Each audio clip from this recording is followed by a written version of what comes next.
సాయి రాజేష్ గారు special thanks sir. ఈ సినిమానే కాదు, నా నిర్బంధం చూసి ఫస్ట్ నాకు డబ్బులు పంపించి పబ్లిక్గా పోస్ట్ పెట్టి, అంటే ఒక ఎడ్యుకేటెడ్ పీపుల్లో, ఒక అబోవ్ మధ్య తరగతి పీపుల్లో ఏమన్నా డౌట్ ఉంటే కూడా అది కూడా ఈయన ఇమేజ్ని పణంగా పెట్టి నా గురించి పెట్టి ఆయన ప్రమోట్ చేశారు. Is the first person among all the celebrities. ఆయన అంటే స్పెషల్ రెస్పెక్ట్. సో ఆయన ఈరోజు వచ్చారు మమ్మల్ని ఇంటర్వ్యూ చేయడానికి, అదే ఆయన తెలుసుకోవడానికి, లేకపోతే ప్రమోట్ చేయడానికి. In other wise thank you so much sir. Thank you అండి. అంటే యాక్చువల్లీ నేను ఇంటర్వ్యూ చేయడం కంటే కూడా చాలా క్యూరియాసిటీ ఉందన్నమాట, ఎస్పెషల్లీ తనతో మాట్లాడడానికి. నేను తెలుసుకోవాలనుకుంటున్నా, నేర్చుకోవాలనుకుంటున్నా చాలా విషయాలు. సో నిర్బంధం పక్కన పెడితే, అంటే ఐ థింక్ ట్రావెల్ కష్టాలు ఇద్దరివి ఒకటే అనుకుంటున్నాను నేనంటే. నేను హృదయకాలం తీయటానికి ముందు ఏవైతే కష్టాలు పడ్డానో, నాకంటే కొన్ని 10 రెట్లు 100 రెట్లు తను ఎక్కువ పడి ఉంటాడు అనే ఒక తెలియదు నాకు కూడా. ఇప్పుడు నేను తెలుసుకోవాలి, మీ గురించి తెలుసుకోవాలి, మీ మేకింగ్ గురించి తెలుసుకోవాలి. ఇప్పుడు అసలు మీ ఎలాంటి పరిస్థితిలో ఉన్నారు, మానసిక స్థితి ఏంటి? ఎందుకంటే డైరెక్షన్ చేయడం ఒకటే కాదు, ఇన్ని క్రాఫ్ట్లు హ్యాండిల్ చేస్తున్నారు. అసలు ఎలా నిజం చెప్తున్నాను అంటే, నేను అసిస్టెంట్ డైరెక్టర్గా ప్రయత్నాలు మొదలుపెట్టినప్పుడు నేను 2005లో వచ్చాను. 2010-11 వరకు కూడా నాకు ఒక ఆఫీస్ మెట్లు ఎక్కడానికి కూడా నాకు ఏ అవకాశం రాలేదు. అసిస్టెంట్ డైరెక్టర్ అవ్వడానికి కూడా నాకు రాలేదు. కానీ ఇంత సౌండ్ సరోజ్ ఎలా చేయగలుగుతున్నాడు? నాకు ఫస్ట్ కొద్దిగా అంటే కొత్త వాళ్ళకి, ఇప్పుడు అసలు మీ గురించి తెలియని వాళ్ళకి ఒక్కసారి మీరు మళ్ళీ చాలా ఇంటర్వ్యూలో చెప్పున్నా కూడా ఒక్కసారి చెప్పండి. అసలు అంటే ఎక్కడ మీ ప్రస్థానం మొదలైంది, ఎక్కడ మీ పేరు వినిపించడం మొదలైంది, దానికి ముందు పడిన ఒక చిన్న కష్టం ఏంటి? అంటే నేను 2004లో జూనియర్ ఆర్టిస్ట్గా వచ్చాను సార్. హీరో అవుదాం అనే డ్రీమ్లో వచ్చాను. వచ్చినప్పుడు చేశాను 2-3 చిన్న సినిమాలు చేశాను జూనియర్ ఆర్టిస్ట్గా, అంటే బ్యాక్గ్రౌండ్ ఆర్టిస్ట్గా. చేసినప్పుడు నా కళ ఏంటంటే, నా కళ ఎక్కడో ఉంది, ఇది నేను రీచ్ అవ్వాలంటే నా ఇప్పుడున్న పరిస్థితుల్లో అవుద్దా అని చూశాను. అంటే ఇప్పుడు నా వెనక డబ్బు అన్నా ఉండాలి, లేదా నా దగ్గర ఒకవేళ టాలెంట్ ఉన్నా కూడా అది గుర్తించే దర్శకులు ఉండాలి, వాళ్ళతో ఒక ర్యాపో మెయింటైన్ చేయాలి, ఒక జర్నీ చేయాలి. నేను ఇంట్రోవర్ట్ బేసికలీ. సో నేను అనుకున్నది ఎలా సాధించగలను నాకు నేనుగా. నాలో ఉన్న ఇప్పుడు నేను హ్యూమన్ మేనేజ్మెంట్లో అంత ఇది కాదు, పట్టు లేదు నాకు. సో హ్యూమన్ మేనేజ్మెంట్లో అసలు పట్టు లేనివాడు, ఒంటరిగా ఎక్కువ జీవితం గడిపినవాడు ఒంటరిగా ఎలా ఎదగలడు అని నేను ఆలోచించి నేనే దర్శకుడిగా మారితే బాగుంటుందేమో అనిపించింది సార్. అంటే బికాస్ చిన్నప్పటి నుంచి కూడా నేను దూరదర్శన్కి ఎక్కువ ఎక్స్పోజ్ అయ్యాను సార్. మన టైంలో అప్పుడు దూరదర్శనే ఉండేది. సో దూరదర్శన్ వల్ల చాలా ఎడ్యుకేట్ అయ్యాను నేను. దాంట్లో టెలిస్కూల్ అని ఒకటి వచ్చేది, ఈ వ్యవసాయదారుల కార్యక్రమం వచ్చేది, మంచి అవార్డ్ ఫిల్మ్స్ వచ్చేవి. దాంట్లో శ్యామ్ బెన్గల్, సత్యజిత్ రే వీళ్ళ సినిమాలు వచ్చేవి. ఆదివారం మధ్యాహ్నం అనుకుంటా. మధ్యాహ్నం. సో చిత్రలహరి శుక్రవారం నైట్ వచ్చేది. సో ఇలా నేను అంటే ఇప్పుడున్న దాంట్లో ఏంటంటే మనకు చాయిస్ ఉంది. కార్టూన్ నెట్వర్క్ చూసేవాడు కార్టూన్ నెట్వర్కే చూస్తున్నాడు, మనం జంగిల్ బుక్ కోసం ఎదురు చూసేవాళ్ళం. సో అలా చాలా విషయాల్లో నేను అక్కడి నుంచి ఎడ్యుకేట్ అయ్యాను. అంటే ఒక బ్యాలెన్స్, క్రియేటివ్ బ్యాలెన్స్ వచ్చింది. సో నేనే కథలు రాసుకుని నేనే తీసుకుందాం, నన్ను నేను ప్రొజెక్ట్ చేసుకుందాం అని చెప్పి ఒక షార్ట్ ఫిల్మ్ చేశాను సార్. అప్పట్లో షార్ట్ ఫిల్మ్ కల్చర్ లేదు. చేసి నేనే యాక్ట్ చేశాను. అది పట్టుకుని వెళ్ళిన ప్రతి చోట ఆ డైరెక్షన్ బాగుంది అన్నారు, కానీ నన్ను యాక్టర్గా గుర్తించాల ప్రతి చోట కూడా. సో నేను ఓకే వేరే యాక్టర్ని పెట్టి చేద్దామని అక్కడి నుంచి మిగతా ఇంటర్వ్యూలో చెప్పినట్టు మార్కెట్ ఉన్న యాక్టర్స్తో చేయాలంటే వాళ్ళతో జర్నీ. సో మొదటి బ్రేక్ ఏదండి? అంటే బాగా వినిపించింది, మీ పేరు బయట వినిపించింది నిర్బంధమేనా? దాని ముందు ఆడియన్స్లో నిర్బంధం అండి. ఇండస్ట్రీలో నా మొదటి తమిళ సినిమా ఓర్కలం ఏదైతే చేశాను, ఆ విజువల్ వండర్ అది ఇదని నాకు నచ్చింది. But even know I feel ashamed of that film. అరే ఇంత ఇమ్మెచ్యూర్గా తీసానే. అంటే ఇప్పుడు వచ్చిన మెచ్యూరిటీకి ముందు డైరెక్షన్ అంటే షార్ట్స్ అనుకునేవాడిని. But now I realise direction is all about creating and capturing moments, human emotions. నేను మీ బేబీ టీజర్ చూసినప్పుడే నాకు సినిమా హిట్ అని నాకు ఎందుకు అనిపించిందంటే, అందులో ఉన్న ఎమోషన్స్ కానీ, ఆ వింటాజ్ లుక్ కానీ, మీరు ఒక వరల్డ్ క్రియేట్ చేశారు. సో అది డైరెక్షన్ అని నాకు అర్థమైంది. ఎందుకంటే డైరెక్షన్ అనేది నా ఫస్ట్ ప్రయారిటీ కాదు కాబట్టి నేను దాని మీద సీరియస్గా లేను. ఎప్పుడైతే నేను నటుడిగా మారానో I have become a better director right from నిర్బంధం. కానీ ఈ ఈ ఈ ప్రాసెస్లో మీరు హీరో అవుదామని వచ్చిన ప్రాసెస్లో మీలోని రైటర్ కానీ మీలో ఒక దర్శకుడు ఉన్నాను ఎవరు చెప్పలేదా మీకు? అదే ఎక్కువ చెప్పారు.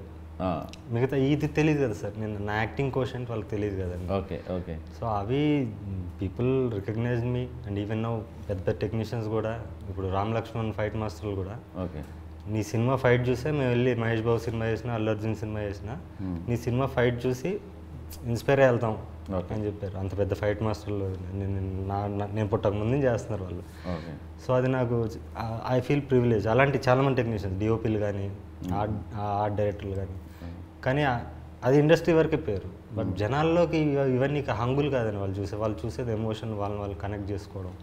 అది రియలైజ్ అయినప్పుడు నా రెడ్ జర్నీ స్టార్ట్ అయిందండి. యా, బట్ నాలో ఒక కోరిక ఏంటంటే భాగ్యరాజు గారు కానీ, కాశీనాథ్ గారు కానీ, ఉపేంద్ర గారు కానీ, ఇలా నాకు చాలా ఇష్టం, విశ్వనాథ్ గారు కానీ, వాళ్ళ యాక్టింగ్లో పడే ఒక గ్రేట్ డైరెక్టర్స్ని మిస్ అయ్యాం. దయచేసి మీరు డైరెక్షన్ మాత్రం వదలకండి. హీరోగా సెటిల్ అయిన ఫ్యూచర్లో. నేను డైరెక్టర్గా ఫెయిల్యూర్ అయ్యాను సార్. నేను ఇప్పుడు ఫస్ట్ 3 సినిమాలు కూడా నేను డైరెక్టర్గా 2 సినిమాలు తమిళ్లో చేశాను, 1 తెలుగులో చేశాను. 3 ఎవరు తెలియకుండా పోయింది. అవును, మణిరత్న గారికి 6వ సినిమా హిట్ అండి, మీకు తెలుసో లేదా, మౌనరాగం. అవును, కన్నడలో చేశారు. అండ్ నేను అంటే దాని గురించి కాదు, నేను ఇంపాక్ట్ ఇవ్వలేదు డైరెక్టర్గా. నాకు ఒక పర్టికులారిటీ లేదు కాబట్టి, నాకు అంటే ఇంట్రెస్ట్ లేదు, కంప్లీట్ ఇంట్రెస్ట్ లేదు కాబట్టి. ఇది ఎందుకు చేస్తా అంటే నా బతుకు తెరుగు. నన్ను నేను ఎస్టాబ్లిష్ చేసుకోవాలంటే నాలో ఒక దర్శకుడు ఉండాలి, ఒక మ్యూజిక్ డైరెక్టర్ ఉండాలి, ఒక ఎడిటర్ ఉండాలి. ఇవన్నీ స్ట్రెయిన్, చాలా స్ట్రెయిన్ ఈ జాబ్. కానీ ఫైనల్గా వీడి కోసమే నేను బతుకుతున్నాను. సో వాడిని వదిలేసి మళ్ళీ నేను నాలాగా ఉంటే మళ్ళీ 3 సినిమాలాగా అయిపోతాను. అది నాకు ఆ క్లారిటీ ఉంది. అందుకే అతను నడిపించడానికి దర్శకుడిని కూడా అలానే ముందుకు తీసుకెళ్ళి ఇద్దరు కలిసి వెళ్ళండి అంటున్నాను నేను చెప్పి. అదే సో ఒకరి కోసం ఒకరిని వదిలేయకండి అంటున్నాను. బయట వేరే సినిమాలు చేసినప్పుడు మాత్రమే నటుడుగా చేస్తాను. నా సొంత చేసినప్పుడు definitely I direct my self. అంటే సంవత్సరానికి ఒక సినిమా చేయాలని ఉంది. ఓకే, బయట నటులతో అయితే డైరెక్ట్ చేయలేను. అంటే ఈ వీటన్నిటికీ వెనకాల యూజువల్లీ మనలాంటి వాళ్ళు అంటే ఇలా ఏ బ్యాక్గ్రౌండ్ లేకుండా మనమే ప్రొడ్యూస్ చేసుకొని, లేకపోతే మనం డైరెక్షన్ చేసుకొని ఎతికేట ప్రాసెస్లో ఇద్దరు 3 మార్గాలు అంటే, ఒకటి ఎక్కడో దగ్గర పెద్ద అప్పు తెచ్చి సినిమాలు చేయటం, లేదా ఫ్రెండ్స్ దగ్గర తీసుకోవడం, లేదా క్రౌడ్ పుల్లింగ్. సో మిమ్మల్ని నడిపిస్తుంది ఎవరు ఈ ప్రాసెస్లో, ఈ సినిమాలన్నింటిలో? అభిమానులు అండి. నేనంటే నా ఫ్రెండ్స్ ఉంటారు ఎక్కువ. నేను చెప్పాను ఇంట్రోవర్ట్, ఒంటరిగా ఉంటాను. అభిమానులే నాకు ఫ్రెండ్స్. సో అందులో అభిమానుల నుంచి వచ్చిన మ్యాడ్ ఫిల్మ్ లవర్స్ ఎవరైతే ఉంటారో, అరే వీడు రావాలి, వీడు మన పార్ట్ మనం చేయాలి అని అందరితో కూడా 1 to 1. వీళ్ళందరూ గ్రూప్గా కాకుండా విడివిడిగా నాకు ఫండ్ చేసి అన్కండిషనల్గా నువ్వు సినిమా చేయి అనే ఒక ప్రాసెస్ జరిగింది సార్. దానన్నిటికీ కారణం నా గత 3 సినిమాలు. నేను ఫ్రీగా రిలీజ్ చేసి కళనాది వేల మీద అనే కాన్సెప్ట్లో చేయడం వల్ల ఒక ఎమోషనల్ కనెక్ట్ అయిన వాళ్ళు ఎక్కువ మంది ఉన్నారు. ఓకే, వాళ్ళందరూ సపోర్ట్. నిర్బంధం ఆ టైంలో ఎంతండి మీ బడ్జెట్స్? యాక్చువల్లీ నిర్బంధం తక్కువే సార్. నిర్బంధం 8 daysలో తీసానండి. అది కూడా మేకింగ్ వీడియోస్ ఉంటాయి, చిన్న కెమెరాలు. నేను మొత్తం అన్నీ చూసుకోవాలి, నిన్న మొత్తం యూట్యూబ్లో మొత్తం షాక్ అయిన 8 daysలో తీసింది. అది 8 days. నిర్బంధం 2 వచ్చి 22 daysలో తీసాను. అది మొత్తం పొలిటికల్ ఫిల్మ్. మాంగళ్యం కూడా ఇంచుమించు అన్ని డేస్లో 23-24 days. ఓకే, పరాక్రమం ఎన్ని రోజులు తీసారు? ఇది కూడా అంతే, కాల్ షీట్స్ ఎక్కువ అండి. దీనికి 57 call sheets. Okay, you follow అంటే యూనియన్ రూల్స్ అవన్నీ ఫాలో అవుతారండి, లేకపోతే గరిల్లా స్టైల్? లేదు, ఇప్పుడు ఫాలో అవ్వాలి కదండి. ఇప్పుడు సినిమా మెయిన్ స్ట్రీమ్ చేస్తాం కదా. కెమెరామెన్ కూడా ఆయన పెద్ద కెమెరామెన్ అండి, 100% లవ్ చేసిన ఆయన. సో ఆరియల్ ఎక్సా కెమెరా అన్ని కొంచెం పెద్ద సెటప్. అండ్ నేను పరాక్రమం ట్రైలర్ నమ్మండి నమ్మకపోండి ఒక 10-15 సార్లు చూసుంటాను. Thank you so much. నిన్నటి నుంచి ఏదో మ్యాజిక్ ఉంది, మీలో మ్యాజిక్ ఉంది, మీ మాటల్లో మ్యాజిక్ ఉంది, మీ డైరెక్షన్లో మ్యాజిక్ ఉంది. You belong to somewhere. అంటే నాకు తెలిసి ఇంకొక 1-2 సంవత్సరాల్లో మీ పేరు గట్టిగా వినిపించబోతుందని నాకు తెలుసు. అంటే ఏముందో నాకు తెలియదు పరాక్రమంలో. నేను ఎందుకు అన్నిసార్లు చూస్తున్నాను కూడా నాకు తెలియదు. మళ్ళీ చూడాలనిపిస్తుంది, మళ్ళీ చూడాలనిపిస్తుంది. అందులో మీన్ అంటే నేను ప్రాపర్గా ఎక్స్ప్లెయిన్ చేయలేను. Well designed.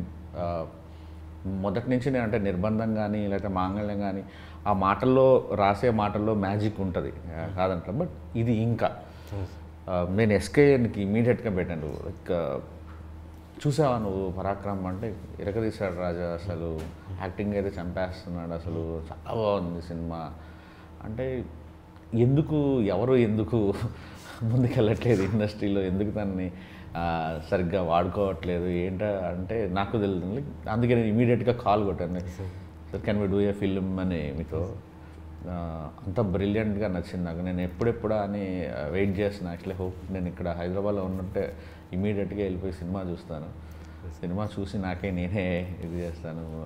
Very big fan of you. Thank you so much sir. అయ్యో అన్డౌటెడ్లీ అసలు మీరు ఆ 2 షేడ్స్ 3-4 షేడ్స్ ఉన్నాయి ఇది ట్రైలర్లోనే. నాకు అసలు ఈచ్ అండ్ ఎవ్రీ కొన్ని షార్ట్స్ గురించి అసలు ఇదేంటి అని డిస్కస్ చేయాలన్నంత కుతూహలంగా ఉంది. Your a great film maker and great actor also. Thank you sir. So looking forward actually. Thank you so much. So మీరండి అంటే ఇప్పుడు మీరు చూస్తుంటారు కదా, దానికి హార్డ్ హిట్టింగ్ ఫిలిమ్స్ తను తీసేవన్నీ ఎక్కడ భయం అనిపించలేదా మీకు? అంటే ఇప్పుడు నేను అంటే హార్డ్ హిట్టింగ్ ఫిలిమ్స్ అంటే మేము బేబీ తీసాను, ఇప్పుడు మీరు చూసుంటారు బేబీ, మా వైష్ణవికి వచ్చిన తర్వాత ఇది కానీ. సో తన ఫిలిమ్స్ కూడా చాలా మొహం మీద చంప పగలగొట్టినట్టుగా ఉంటాయి కదా. సో మీకేమనిపించింది ఆఫర్ వచ్చిన దగ్గర నుంచి కానీ, తర్వాత రేపు ఏమైనా ఫేస్ చేయాల్సి వస్తే కానీ? యాక్చువల్లీ సార్ గురించి నాకు తెలీదు. ఒక ఫ్రెండ్ తీసుకెళ్ళారు సార్ దగ్గరికి, ఒక క్యారెక్టర్ ఉంది చేస్తావంటే ఓకే అని చెప్పి చూశాను సార్ని. చూసి ఆడిషన్ వీడియో పంపమన్నారు, పంపించాను. అలా సెలెక్ట్ చేశారు. సార్ ఏ మూవీస్ తీసారో తెలియదు. తెలిసిన తర్వాత ఇప్పుడు ఏమనిపిస్తుంది? చూసాగా మాంగళ్యం తర్వాత ఏమనిపించిందని అడిగారు. భయం వేసిందా? భయం వేసిందంటే భయం లేదు. Your lucky actually. సో వీళ్ళు తర్వాత తెలుస్తుంది. సార్ నాకు మీ యాక్టింగ్ అంటే చాలా ఇష్టం. మన కామన్ ఫ్రెండ్స్ కూడా మనం చాలాసార్లు ఫోన్ మాట్లాడుకున్నాం. ఏంటి అసలు మీ ఇద్దరి మధ్య ఎందుకు ఇంత బాండింగ్? ప్రతి సినిమాలో మీరు లేకుండా ఎందుకు ఆయన సినిమాలు తీయట్లేదు? డబ్బులు ఏమైనా పెడుతున్నారు? సార్ గొప్పతనం అదృష్టం అనుకోండి. డబ్బులు నేనేం పెట్టట్లేదు సార్, డబ్బులు నేనేం పెట్టట్లేదు. నేను ఊరినే వచ్చేటప్పుడు మళ్ళీ ఒకసారి రివిజన్లా ఉంటుందని ఊరినే అలా కొన్ని చూసుకొని వచ్చానమాట. నిర్బంధం అన్నీ ఏంటి సార్ ఎందుకని ఆయనతోనే చాలా ఫస్ట్ నన్ను అంటే బాండింగ్ ఉందండి మా ఇద్దరి మధ్య. అంటే ఫస్ట్ ఆయన ఆడిషన్కి వచ్చారు. నేను నిర్బంధం ముందు ఒక సినిమా అనుకున్నాను, దానికి ఆడిషన్కి వస్తే ఈయన లుక్ నచ్చింది నాకు. ఆడిషన్ చూసా పర్ఫార్మెన్స్ చాలా బాగా చేశారు, రియలిస్టిక్గా చేశారు, ఈయన బాగుంటుంది అనుకున్నాను. తర్వాత ఆ సినిమా కరోనా వచ్చింది, ఫస్ట్ షెడ్యూల్ తర్వాత ఆపాను సార్. నిర్బంధం స్టార్ట్ చేసినప్పుడు నాకు అశోక్ అన్న క్యారెక్టర్ క్రియేట్ చేసినప్పుడు నాకు ఈయన గుర్తొచ్చారు. ఈయన గుర్తొచ్చాక చెప్పాను, ఇలా ఉంది సార్ ఒక క్యారెక్టర్ ఉంది, ఇలా రేపిస్ట్ క్యారెక్టర్ అది అని చెప్పారు. పైపైన చెప్పాను, నాకే తెలియదు ఐడియా నేను ఏం చేయబోతున్నా అని. ఓకే సార్ చేద్దామన్నారు. వచ్చాము. ఆ ఫస్ట్ సీన్ అమ్మాయిని రేప్ చేసే సీన్ ఉంటుంది కదా సార్ అక్కడ, అది ఫస్ట్ డే. ఆయన ఒక అబ్జెక్షన్ పెట్టలేదు. ఆయన యాక్చువల్లీ ఒక road contractor, above middle class family, 2 daughters ఉన్నారు, ఎడ్యుకేటెడ్ ఫ్యామిలీ. వాళ్ళ అన్నయ్య వాళ్ళ తమ్ముడు కూడా డైరెక్టర్, కెమెరామెన్ కమ్ డైరెక్టర్ ఆయన. సో ఆయన ఎక్కడ అబ్జెక్షన్ పెట్టకుండా ఎక్కడ ఒక్క క్వశ్చన్ చేయలేదు, బ్లైండ్గా ఫాలో అయిపోయాడు ఆయన. అంటే ఆయన చూస్తేనే అప్పటికి నేనేమి కాదు, అట్లీస్ట్ ఈ రోజంటే చిన్న ప్రొఫైల్ ఉంది, అప్పుడు ఏమి కానివ్వండి ఆయన ఇంత ఆరాధించి నమ్మేసి ముందుకు వచ్చారు అనేది అదొక ఉంది. అఫ్కోర్స్ ఆయన నమ్మిన దానికి ఆయన ప్రతిఫలం వచ్చింది, బట్ ఆ జెన్యూనిటీ నచ్చిందండి. సో ప్రతి సినిమాలో ఈయన ఉండాలి అనేది ఒకటి అయిపోయింది మైండ్లో. ప్రతి డైరెక్టర్కి మీలాంటి వాళ్ళు ఉండాలి సార్. యాక్చువల్లీ ఉన్నారు, నా లైఫ్లో కూడా అలా ఉన్నారు. నేను దీంట్లో అయితే ఆయన క్రియేట్ చేశాను. నేను యాక్చువల్లీ గెడ్డం కంటిన్యూటీ ఉంది, ఎవరితో సినిమా అన్నారు, చిరంజీవి సినిమా ఏదో. నేను చెప్తాను సార్. అదే సార్ ఒకసారి ఫోన్ చేసి ఇట్లా సినిమాలో ఒక పోలీస్ క్యారెక్టర్ అనుకుంటున్నాను అన్నారు. అన్న తర్వాత నేను వేరే మూవీ ఒకటి పీపుల్స్ మీడియా వాళ్ళది అనుకుంటే వెబ్ సిరీస్ స్టార్ట్ అవుతుంది అని చెప్పి వాళ్ళు లుక్ కూడా పంపించారు సార్. అంటే గడ్డం కొంచెం ఎక్కువ ఉంటుంది, ఆ గడ్డం పెంచండి, ఒక 2-3 మంత్స్ పెంచండి, పెంచిన తర్వాత స్టార్ట్ చేద్దామని అన్నారు. ఆ టైంలో సార్ ఫోన్ చేస్తే సార్ ఇట్లా మరి గడ్డం ఉంది సార్, వేరే మూవీ ఇట్లా ఒకటి అంటే వెబ్ సిరీస్ ఒకటి ఆఫర్ వచ్చింది. లేదు సార్ మీరు వదులుకోకండి, నేను వేరే ఆప్షన్ చూసుకుంటానని అన్నారు. పెట్టేశారు ఫోన్. నాకు ఒకటే ఆలోచన, అరే ఇది మిస్ అవుతుంది అని ఆలోచన ఉంది నాకు లోపల. తర్వాత కరెక్ట్గా 2 రోజులకు మళ్ళీ ఫోన్ చేశారు. ఫోన్ చేసి సరే ఏం కాదు, నేను క్యారెక్టర్ మారుస్తున్నా, పోలీస్ క్యారెక్టర్ గడ్డంతో సిక్ పోలీస్ క్యారెక్టర్ చేసేద్దాం దాన్ని అంటే నాకు అసలు ఎంత సంతోషమైందంటే, అంటే నా కొరకు ఒక క్యారెక్టర్ మార్చేసిండ్రు అంటే అది చాలా నేను గొప్ప ఫీల్ అయినా సార్. అంటే నాకు నేను గొప్ప ఫీల్ అయినా అసలు. అది చాలా నాకు వడ్డించేవాడు మనవాడైతే ఎక్కడ చూసింది ఆయన, మీరు కావాలనుకున్నారు కదా సార్. కానీ లుక్ కూడా యూస్ఫుల్ అయింది సార్. ఇప్పుడు సింగ్ గెటప్ ఉంది కదా sir, Sardarji getup. So sir అంటే మీరు చెప్పండి, అంటే what kind of filmmaker you are, అది నాకు తెలుసుకోవాలనుకున్నా. అంటే మీకోసం మీరు సినిమాలు తీస్తారా, జనంకి నచ్చాలని సినిమాలు తీస్తారా, ప్రొడ్యూసర్కి డబ్బులు రావాలని సినిమాలు తీస్తారా, 3 బ్యాలెన్స్ చేయాలనుకుంటారా? రెండోది సార్, జనాలు నచ్చాలి. జనాలు నచ్చితేనే ఆటోమేటిక్ మనీ విల్ ఫాలో కదా సార్. ఎక్కువ మంది జనాలు నచ్చాలి ఆబ్వియస్గా. అది ప్లస్ ఇంకోటి ఏంటంటే, ఇంతకుముందు చందమామ కథలు తీసేవాడిని అండి. ఫస్ట్ 3 సినిమాలు కూడా అలాగే రాసేవాడిని. నేను తర్వాత సమాజానికన్నా పెద్ద కంటెంట్ ఏముంది అనిపించింది. సమాజంలో ఉన్న కంటెంటే చాలా ఎక్కువ ఉంది, మనకు సొంతంగా రాయాల్సిన అవసరం లేదు అనిపించి దీంట్లోంచి ఇన్స్పైర్ అవుతూనే నా ఐడియాలజీని ఎంబెడ్ చేస్తూ నేను కథలు రాయడం మొదలుపెట్టానండి. అందుకని on location off the cuff రాస్తున్నాను. అంటే సినిమా స్టార్ట్ చేసినప్పుడు క్లైమాక్స్ ఏంటో తెలియకుండా స్టార్ట్ చేశాను ఆ మొదటి సినిమాలో. అలా స్టార్ట్ అయిందండి. అంటే ఒక నేను అడిగేది అంటే, ఇప్పుడు సినిమాని ఒక కళగా చూడాలి, డబ్బులు మనకు వస్తే ఏంటి రాకపోతే ఇది ఒక ఆర్ట్ ఫామ్ అని బిలీవ్ చేయటమా, లేకపోతే పెట్టిన డబ్బులు తిరిగి రావాలి, జనాలు విపరీతంగా. అంటే మీకు ఫర్ ఎగ్జాంపుల్ చెప్తాను సార్, నాకు నేను హృదయకాలం తీసినప్పుడు విపరీతంగా ట్రోల్ చేశారు నన్ను ఒక సెక్షన్ ఆఫ్ ఆడియన్స్. ఇప్పుడు బేబీ తీసినప్పుడు బేబీకి కూడా నిబ్బా నిబ్బి సినిమా అంటారు, తిడుతుంటారు. కొబ్బరిమట్ట సినిమా చేసినప్పుడు కూడా అదే తెలుగు సినిమా పరువు తీస్తున్నాం అంటారు. సో నేను ఒక రాజమండ్రి థియేటర్కి వెళ్ళినప్పుడు అక్కడ మాస్ ఆటో డ్రైవరు ఒకతను, ఒక తాగేసి ఒకతను, వాళ్ళు ఎంజాయ్ చేస్తుంటే కడుపు నిండిపోయింది. అంటే మనం ఎక్కడో పేపర్ మీద రాసింది ఎవరికో ఆనందం ఇస్తుందంటే ఇంకా అంతకు మించి ఏం కావాలి. తిడితే తిట్టారు కానీ వీళ్ళందరినీ హ్యాపీ ఉంచడమే వీళ్ళందరి దగ్గర ఉంటే దాని డబ్బులు కూడా ఫాలో అవుతాయి. సో నేను ఆ మార్గం ఎంచుకున్నా యాక్చువల్. అంటే అందరికీ నచ్చాలి సినిమా అనేది. సో మీరు అదే ఫాలో అవుతారా, లేదంటే సినిమాకి ఒక బాధ్యత ఉండాలి, ఇది కొన్ని ఎథిక్స్ ఉండాలి, క్యారెక్టర్లకి? అంటే ఇప్పుడు బేబీ రాసేటప్పుడు ఫ్లాడ్ క్యారెక్టర్స్ రాశాను, కొంతమందికి అర్థమైంది, కొంతమంది ఉమెన్ ఇన్సల్ట్ చేశాను అన్నారు. బట్ అది దాంట్లో ఉన్న ఫ్లాడ్ క్యారెక్టర్, మనుషులు అలానే ఉంటారు నిజ జీవితంలో అనేది నేను అనుకున్నాను. సో మీరు ఎలా ఆలోచిస్తారు రాసేటప్పుడు? స్వేచ్ఛగా ఆలోచిస్తారా, లేదు సొసైటీలో ఇలా ఉన్నాయి కాబట్టి ఇలాంటిది నేను రాయకూడదు అనుకుంటారా, ఈ పాత్ర ధర్మాలు ఎలా ఉండాలనుకుంటారా, ఎలా అనుకుంటాను?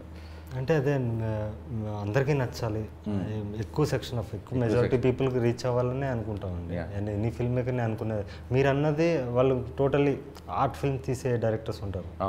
వాళ్ళు మన కళలు ఇప్పుడు గొప్ప దర్శకులు సచిత్రి అని ఆయన ఉన్నారు. ఈజ్ నాట్ మామూలు ఏమని తెలియదు ఆయన పేరు. నేను అలా అవ్వాలనుకుని రాలేదండి.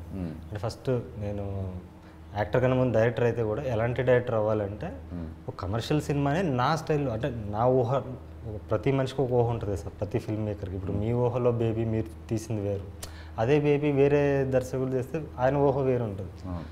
సో అలా తీస్తూనే కమర్షియల్ సినిమాని తీయాలి, అంటే అందరినీ అలరించే సినిమా తీయాలనుకున్నాను సార్. ఎవరు సార్ అంటే యాక్టర్గా ఎవరు ఇన్స్పిరేషన్, అంటే ఎవరిని ఎక్కువ ఫాలో అవుతారు మీరు? యాక్టర్ అంటే అందరు చాలామంది ఇన్స్పిరేషన్స్ ఉన్నారు సార్. ఫస్ట్ చిరంజీవి చూసాక సినిమా చూసాను, ఆయన ఫస్ట్ లవ్. రజనీకాంత్ అంటే చాలా ఇష్టం నాకు, షారుఖ్ ఖాన్ అంటే ఇష్టం. ఇప్పుడు మీరు యాక్ట్ చేసేటప్పుడు ఎవరి ఇన్ఫ్లుయెన్స్ ఉండదు? 100% ఉండదు. రిహార్స్ చేయనండి నేను ఫస్ట్. ఇప్పుడు రైటింగ్ ఎలాగో యాక్టింగ్ కూడా అంతే. ఈ సత్యబాబు క్యారెక్టర్ కూడా నేను రిహార్సే చేయలేదు. ఇప్పుడు అదే ఈ మన చార్లీ చాప్లిన్ క్యారెక్టర్కి లాస్ట్ షెడ్యూల్ అది మొత్తం అన్నీ చేసేసి కొంచెం మళ్ళీ కొంచెం డిఫరెంట్ లుక్కి వచ్చి, సన్ లుక్ కోసం కొంచెం ఫేస్ సన్న కావాలి, ఈగల్ లుక్ ఉండాలని చెప్పి దానికోసం దీనికి వచ్చి కొంచెం చబ్బీ లుక్ ఉండాలి, కొంచెం డిఫరెంట్. అది తప్ప అక్కడికి వెళ్ళాక అప్పుడు నాకు నా ఇన్స్టింక్ట్స్ ఏం చెప్పాయో అదే చేశానండి. నాకు చార్లీ చాప్లిన్ క్యారెక్టర్ విపరీతంగా నచ్చింది. మా ఎస్కేఎన్కేమో క్రికెట్ అంటే సినిమా చూశాడు కాబట్టి తను ఆ ఎంటైర్ ఆ లుక్లో ఉన్నదంతా తనకి విపరీతంగా నచ్చిందని చెప్తున్నాడు. నాకైతే ఈ చార్లీ చాప్లిన్ అంటే what a great actor you are అనిపించింది actually. Thank you sir. So ఇప్పుడు అంటే మీరు మరి నిర్బంధం కంటే ఒక కొత్త తీసుకొచ్చారు యాక్చువల్లీ. ఏంటి, ముందు డబ్బులు 1,00,000 టికెట్లు అమ్మితే నేను మీకు ఫ్రీగా రిలీజ్ చేస్తానని. Now you are coming into the theatres, first time కదా థియేటర్స్కి రావడం. ఎలా ఉంది సార్? అంటే నేను నా ఫస్ట్ సినిమా తీసినప్పుడు చాలా ఫ్రస్ట్రేషన్ ఉండేది. అంటే షోలు దొరకవు, ఎక్కడో ఊరవతలు ఇస్తాడు ఇద్దరు ముగ్గురికి, మన సినిమా వాల్యూ తెలియదు, మనం ఇంటర్నెట్లో ఎంత తోపులమైనా వాడికి అర్థం కాదు, ఎక్స్ప్లెయిన్ చేయలేం. డిస్ట్రిబ్యూటర్ వస్తారు, ఒక సినిమాలు చూస్తారు, బాగానే ఉంది కానీ అండి ఈ ఎక్కడండి ఇలాంటివి అంటారు, ప్రింట్లో పబ్లిసిటీలు మీరు పెట్టుకోండి మేము రిలీజ్ చేస్తూ ఉంటారు, ఇలాంటివన్నీ తగులుతుంటాయి కదా. Are you facing those kind of problems? అంటే అది ఎప్పుడు ఉండేది సార్. నేను ఫస్ట్ సినిమా ఎప్పుడు ఫిల్మ్లోనే తీశాను, ఫిల్మ్ కెమెరాలో తీశాను. అప్పుడు కూడా ప్రొడ్యూసర్ వేరే పర్సన్ అయినా కూడా ఆయన కూడా కొత్తే. సో నేను అన్ని ఇదే జరిగింది మాకు. సో దానిదేం తప్పలేదంటాను. ఇప్పుడు వాళ్ళకి డిస్ట్రిబ్యూటర్స్ కానీ ఎగ్జిబిటర్స్ కానీ వాళ్ళు మార్కెట్లో ఎవరు ఉన్నారని చూస్తారు, వాళ్ళు ప్రజల్లోకి వెళ్ళి సర్వే చేయలేరు కదా సార్, అంత టైం ఉండదు వాళ్ళకి, వాళ్ళు ఇప్పుడు ఉన్న బిజినెస్ దీంట్లో. సో మనం రిలీజ్ చేసుకుని నిజంగా సినిమాలో మెరిట్ ఉంటే సక్సెస్ అవుతుంది కదండి. లేదు మెరిట్ అవ్వలేదు, లేకపోతే రీచ్ అవ్వలేదు, మనం అట్లీస్ట్ మనం ఒక స్టాంప్ వేస్తాం కదా. ఇప్పుడు నిజంగా మనల్ని అంతమంది అభిమానిస్తే పక్క ఊర్లో ఉన్నా కూడా వచ్చి చూస్తాడు మన కోసం. అలాంటి సినిమా తీయాలి, అలాంటి కంటెంట్ ఇవ్వాలి, వాళ్ళని ఎక్సైట్ చేయాలి. ఒక ట్రైలర్ అనేది ముఖ చిత్రం అండి దేనికన్నా. సో ట్రైలర్ చూశాక వాడు అందులో ఉన్న మూమెంట్స్ని సినిమాలో చూడడానికి వస్తాడు అనే ఒక కాన్ఫిడెన్స్తో చేస్తున్నాను. సో ఇప్పుడు పరాక్రమకి మీకు రిలీజ్ అంతా స్మూత్గా ఉంది, అసలు ఎటువంటి డిస్ట్రిబ్యూషన్ సైడ్ కానీ ఎగ్జిబిషన్ సైడ్ కానీ ఎటువంటి లేదు. ఎస్కేఎన్ గారు ఉన్నారు వెనక, ఆ ప్రాబ్లం లేదు. హ్యాపీ. ఎస్కేఎన్ గారు ఉంటే ఇంకా పెద్ద తలకాయ అన్నట్టు యాక్చువల్లీ. అండ్ ఐ థింక్ ఇలాంటి ఫిలిం నా ఫేవరెట్ డేట్ రోజు రిలీజ్ అవుతుంది, మా బాస్ బర్త్డే రోజు కదా అది. అండ్ సో నాకు ఒక్కసారి పరాక్రమం ఎందుకు చూడాలి? ప్రతి మనిషి కామన్ మ్యాన్ అంటే నేను అంటే నాలా బతికేయడం ఈజీ సార్. ఒక ఫోకస్ ఉండి ఒక ఇది ఉండి దానికోసం బతకడం ఈజీ. ఒక కామన్ మ్యాన్ అనేవాడు వాడు ఎన్నో కాంప్రమైజెస్, వాడు డ్రీమ్స్ని కంట్రోల్ చేసుకుని ఫ్యామిలీ కోసం ఇంకేదో బాండింగ్ కోసం బతుకుతుంటాడు. వాడు రోజు ఎంతోమందిని ఫేస్ చేస్తుంటాడు. వాడిని ద్వేషించేవాడు ఉండొచ్చు, వాడిని కామెంట్ చేసి ఒక బాస్ ఉండొచ్చు, వాడిని ప్రేమించి మోసం చేసిన వాళ్ళు ఉండొచ్చు, గెలిచిన ప్రేమ ఉంటుంది, ఓడిపోయిన ప్రేమ ఉంటుంది, గోతులు తగ్గడం ఉంటుంది, ఇలా రకరకాల క్యారెక్టర్స్ వాడి చుట్టుపక్కలే ఉంటారు. వీళ్ళందరినీ దాటుకుని వాడు జీవిస్తుంటాడు, లీడ్ చేస్తుంటాడు. కానీ వాడు ఊహలో మాత్రం వాడిని ఒక హీరోగా ఊహించుకుంటాడు, వీళ్ళందరినీ ఇలా కొట్టాలి, ఇలా తన్నాలి, ఇలా చేయాలనుకుంటాడు. సో అదంతా నేను సినిమాలో చూపించాలనిపించింది. సో లోవరాజ్ అనే మళ్ళీ కామన్ మ్యాన్కి ఏముంటుందంటే పుష్ప, కేజీఎఫ్ లాంటి సినిమాలు చూసి ఎంజాయ్ చేస్తారు, కానీ నేను వాళ్ళగా అవ్వాలనుకోరు. ఎందుకంటే క్రిమినల్ అవ్వాలనుకోరు ఎవరు, జైలు అంటే భయం, లేకపోతే రక్తపాతం ఇలాంటివి చేయకుండా మనం హీరో అవ్వాలనుకుంటారు. సో ఇందులో లోవరాజు రక్తపాతం చేయడు, క్రైమ్ చేయడు, ఏం చేయకుండా హీరో అవుతాడు. అంటే నేను ఒక 100 రూపాయలు పెట్టి టికెట్ కనిపిస్తే నన్ను నవ్విస్తారా, ఏడిపిస్తున్నారా, రకరకాలుగా ఏ కైండ్ ఆఫ్ ఎమోషన్లోంచి నాకు హై ఇవ్వబోతున్నారు మీరు? అన్నీ ఉంటాయి సార్. అండ్ ప్రేమ ఉంటుంది, అదే మీరు అన్న వినోదం ఉంటుంది, యాక్షన్ ఉంటుంది, నటన ఉంటుంది. మెయిన్ నటన అండి. నటన కోసం ఖచ్చితంగా సినిమాని నటనే తీసుకెళ్తుందని నా ఫీలింగ్. నేను అదే అనుకున్నాను. బట్ అన్ని క్రాఫ్ట్లు అమేజింగ్ ఉన్నాయి, బ్యాక్గ్రౌండ్ స్కోర్, ఎవ్రీథింగ్, యాక్టింగ్ దగ్గర నుంచి మ్యూజిక్ కానీ కెమెరా వర్క్ కానీ ఎవ్రీథింగ్ ఈజ్ సో గుడ్. నాకైతే ఈ సినిమా ఆడాలని మనస్ఫూర్తిగా కోరుకుంటున్నాను. నా ఇంటర్వ్యూలు చేసుకోవడానికి నేను భయపడతాను, అలాంటి వచ్చి కూర్చొని చేస్తున్నానంటే నాకు అలా అనిపించింది. హార్ట్ఫుల్గా విష్ చేస్తున్నాను సార్ ముగ్గురికి, ఆల్ ది బెస్ట్. ముగ్గురికి కెరీర్ సెటిల్ అవ్వాలి, మీరు పెద్ద స్టార్ అవ్వాలి, గ్రేట్ డైరెక్టర్ కూడా అవ్వాలి. Thank you sir. అందరికీ మెచ్చే రైటర్ కూడా అవ్వాలి. నాకు డైలాగులు మీ మాటలు రాసే పద్ధతి చాలా చాలా చాలా నచ్చింది. Good luck sir, good luck. Thank you so much. Thank you.